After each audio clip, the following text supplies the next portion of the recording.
AAC 4D.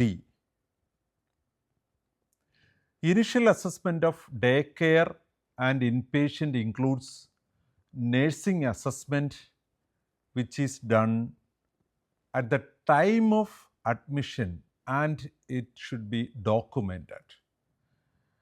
നമ്മൾ initial അസസ്മെൻറ്റിനെ കുറിച്ച് പറഞ്ഞപ്പോൾ അതൊരു ക്വാളിഫൈഡ് പ്രൊഫഷണൽ ആയിരിക്കണം ചെയ്യേണ്ടതെന്ന് പറഞ്ഞു. പക്ഷെ അത് ഡേ കെയറിലും IP അഡ്മിഷനിലും ട്രീറ്റിംഗ് ഡോക്ടറോ മറ്റോ കെയർ പ്ലാൻ പ്രിപ്പയർ ചെയ്യുന്നതിലേക്ക് എത്തുന്നതിനൊരു ഇനിഷ്യൽ അസസ്മെൻറ്റ് അവിടെ നടത്തുന്നുണ്ട്.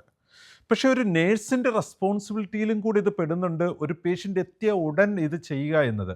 അതാണ് AAC 4D. ഗ്രേപ്സിൻ്റെ മൈഗ്രേപ്സ് എന്ന് പറഞ്ഞ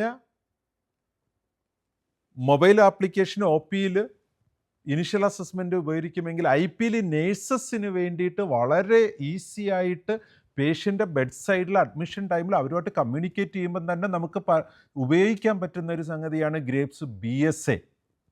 അത് ഐഫോണിലാണെങ്കിൽ BSAയും ആൻഡ്രോയിഡിൽ BSA പ്രോയും.